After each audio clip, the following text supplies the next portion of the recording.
بسم اللہ الرحمن الرحیم۔ السلام علیکم۔ آگے بڑھنے سے پہلے ہمارے چینل کو سبسکرائب کر لیں۔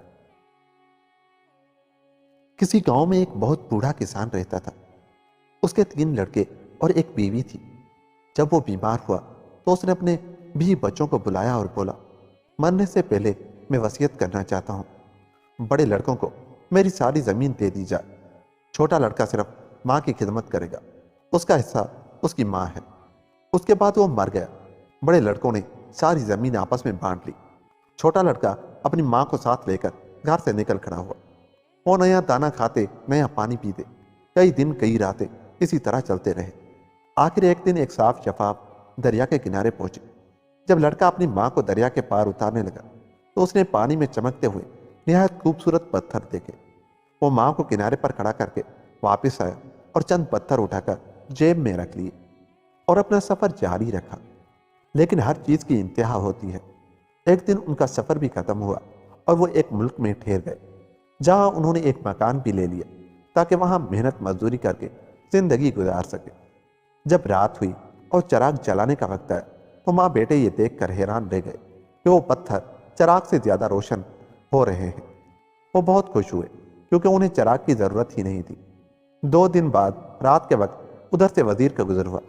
اس نے دیکھا کہ ایک ٹوٹے پھوٹے جھونپڑے میں بڑی تیز روشنی ہو رہی ہے تو اسے بڑی حیرت ہوئی۔ تھوڑی دیر تو وہ دیکھتا رہا، لیکن جب اس کی سمجھ میں کچھ نہ آیا تو وہ چلا گیا۔ دوسری رات پھر وہ آیا، مگر پھر اسے کچھ پتہ نہ چلا۔ آخر اس نے دروازہ کھٹکھٹایا اور لڑکے سے اس کا سبب پوچھا۔ لڑکے نے اسے وہ پتھر دکھائے جو چراغ سے بھی زیادہ روشن تھے۔ وزیر کے منہ میں پانی بھر آیا۔ وہ کہنے لگا، انہیں فروخت کرو گے؟ لڑکے کو پیسوں کی ضرورت تھی، اس نے فوراً فروخت کر دی۔ لیکن دوسرے دن دریا پر جا کر اور پتھر اٹھا لائے۔ وزیر نے وہ بھی خرید لی۔ اس طرح لڑکے کا کاروبار چل نکلا اور وہ بہت امیر آدمی بن گیا۔ جب اس کے پاس بہت سی دولت جمع ہو گئی تو وہ مغرور ہو گئے۔ ایک دن لڑکا اپنی ماں سے کہنے لگا، میں تو بادشاہ کی لڑکی سے شادی کروں گا۔ میں نے بہت سمجھایا، ماں نے بہت سمجھایا کہ کیوں پاگل ہوا جاتا ہے، بادشاہ سنے گا تو جان سے مار ڈالے گا۔ لیکن وہ نہیں مانا اور ماں کو مجبور کیا کہ وہ بادشاہ کے پاس جا کر شادی کا پیغام دے۔ آخرکار اس کی ماں بادشاہ کے پاس پہنچی اور اپنے بیٹے کی شادی کا پیغام دیا۔ بادشاہ نے سنا تو بہت حیران ہوا۔ اس نے لڑکے کی ماں کو تو ٹال دیا کہ کل جواب دوں گا، اور اپنے وزیروں سے مشورہ کرنے لگا، اب میں کیا کروں؟ وہ لڑکا جو یہاں انتہائی غربت کی حالت میں آیا تھا اب امیر ہو گیا ہے اور میری لڑکی کا رشتہ مانگتا ہے۔ کسی کو پتہ نہیں وہ کون ہے، کہاں سے آیا ہے، اب کیا کیا جائے؟ ایک وزیر نے کہا، حضور، اس لڑکے سے کہا جائے کہ وہ 9 منزل کا ہاتھی دانت کا ایک محل بنائے۔ اگر وہ محل بنانے میں ناکام رہا تو اس کا سر قلم کر دیا جائے۔ یہ فیصلہ ہو گیا اور لڑکے کو بتا دیا گیا۔ لڑکا یہ شرطیں سن کر سخت پریشان ہوا۔ اس کی ماں نے بھی رونا پیٹنا شروع کر دیا کہ میں تو پہلے ہی کہتی تھی کہ بادشاہ کی لڑکی سے شادی کرنے کا خیال چھوڑ دو، اب کیا ہوگا؟ لڑکا رات کو سویا تو اس نے خواب میں اپنے باپ کو دیکھا۔ وہ کہہ رہا تھا کہ 9 گاڑیوں میں نمک بھرو اور جنگل میں تمام نمک پھیلا دو۔ ہاتھی نمک بہت شوق سے کھاتے ہیں، جب وہ نمک کھانے میں مشغول ہوں تو تم اپنے نوکروں کی مدد سے انہیں شکار کر لینا۔ لڑکے نے صبح اٹھ کر ایسا ہی کیا۔ اسے اتنے بہت سے ہاتھی مل گئے کہ اس نے اطمینان سے دانتوں کا محل بنایا اور اس کی چھتوں پر اس کی کھال مونڈ دی۔ جب بادشاہ کے وزیروں نے یہ دیکھا کہ لڑکے نے ہاتھی دانت کا محل بنا دیا ہے تو پہلے تو بہت گھبرائے، پھر انہوں نے ایک ترکیب اور سوچی اور بادشاہ کو بتائی۔ بادشاہ نے لڑکے کو اپنے پاس بلایا اور کہنے لگا، میں شادی سے پہلے تم سے ایک اور کام کرانا چاہتا ہوں۔ ہمارے کھلیان میں 3 سال کی فصلوں کا بھوسا جمع ہے۔ تم 2 ایسے بیل لاؤ جو ایک رات میں اسے چٹ کر جائے۔ اب میں نہیں جیت سکتا، لڑکے نے اپنے دل میں سوچا، میری شادی کبھی نہیں ہو سکتی۔ 3 دن تک وہ اس غم میں سو بھی نہ سکا۔ تیسری رات جب اس کی آنکھ لگی تو اس نے پھر اپنے باپ کو خواب میں دیکھا۔ وہ کہہ رہا تھا، بیٹے اٹھو اور صبح ہونے سے پہلے ہی چل پڑو، اور اس وقت تک چلتے رہو جب تک تم کوئی ایسی عجیب و غریب چیز نہ دیکھ لو جو تم نے عمر بھر میں نہ دیکھی ہو۔ تمہاری مراد پوری ہو جائے گی۔ لڑکا فوراً اٹھا، اپنی ماں سے اجازت مانگی اور چل پڑا۔ وہ ایک ایسی جگہ پہنچا جہاں ہری بھری گھاس تھی اور ٹھنڈے میٹھے پانی کے چشمے بہہ رہے تھے۔ وہاں اسے ایک بہت ہی دبلا پتلا بیل نظر آیا، لیکن وہ چلتا ہی رہا۔ ایک جگہ بالکل چٹیل میدان میں ایک ایسا بیل دکھائی دیا جو خوب موٹا تازہ تھا۔ حالانکہ وہاں گھاس تھی और न कोई पौधे। आगे बढ़ा तो उसने देखा कि एक बूढ़ी औरत रोटी पका रही है। औरत ने लड़के को देखते ही उसे पुकारा और कहने लगी, तुम थके हुए मालूम होते हो, थोड़ी देर आराम करो, फिर अपने सफर पर जाओ। लड़के को भूख भी लगी थी, वो मान गया। बूढ़ी को मेहरबान देखकर उसने जो कुछ देखा था उसकी वजह पूछी। औरत ने बताया, हरी भरी घास वाला कमजोर बैल सुस्त थे, वो अपनी काहली की वजह से कुछ नहीं खाता। खुश्क मैदान का बैल मेहनत करके पेट भर लेता है, इसलिए वो मोटा ताजा है। अब लड़के ने अपनी मुश्किल बयान की और पूछा कि इस दो बैल कहाँ मिलेंगे जो बादशाह का सारा खलियान एक रात में खा जाए। औरत ने कहा, सामने खेत में मेरा शोहर काम कर रहा है, वो तुम्हारी मदद करेगा। लड़का औरत का शुक्रिया अदा करके खेत में गया। बूढ़ा किसान हल चला रहा था।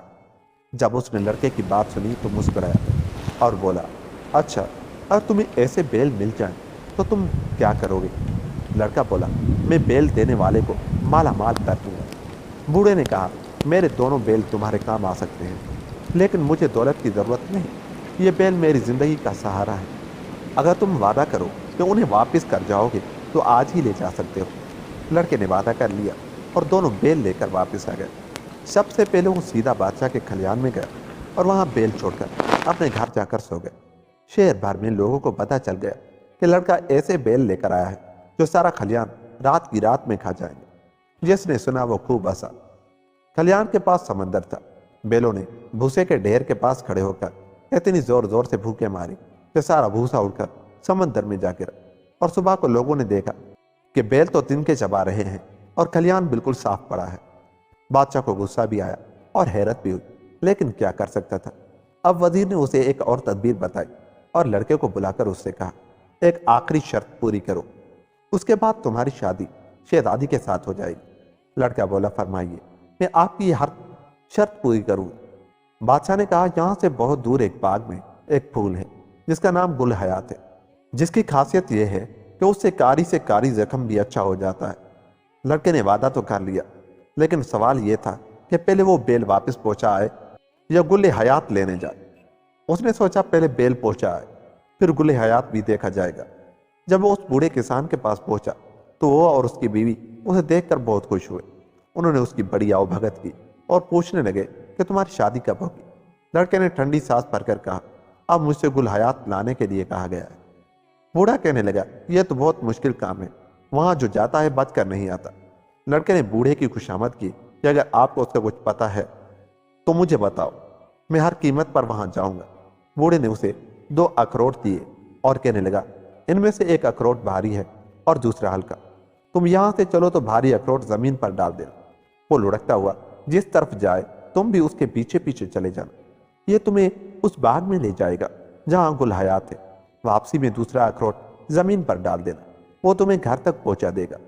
लड़का रुखसत होने के लिए जब बूढ़ी औरत के पास पहुंचा, उसने दुआ दी और कहा, बाग के दरवाजे पर तुम्हें 2 शेर पहरा देते मिलेंगे, वो किसी को जिंदा नहीं छोड़ते, इसलिए तुम अपने साथ एक बकरी ले जाना।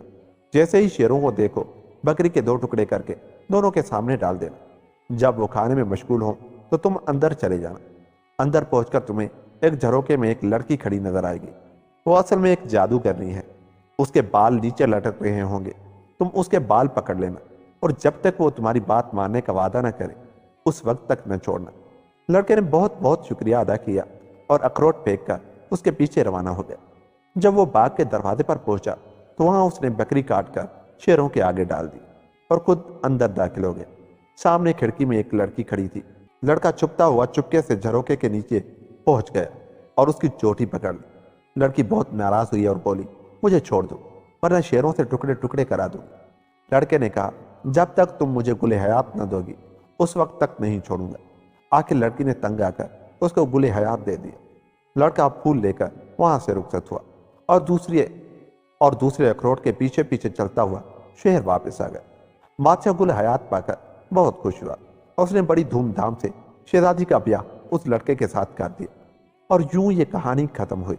दोस्तों, अगर आपको हमारी ये कहानी अच्छी लगी तो जाते हुए हमारे चैनल को सब्सक्राइब कर लें और हमारी वीडियो को लाइक और शेयर जरूर करें ताकि हमारी हौसला अफजाई हो और मैं ऐसी कहानियां आपके लिए लाता रहूं।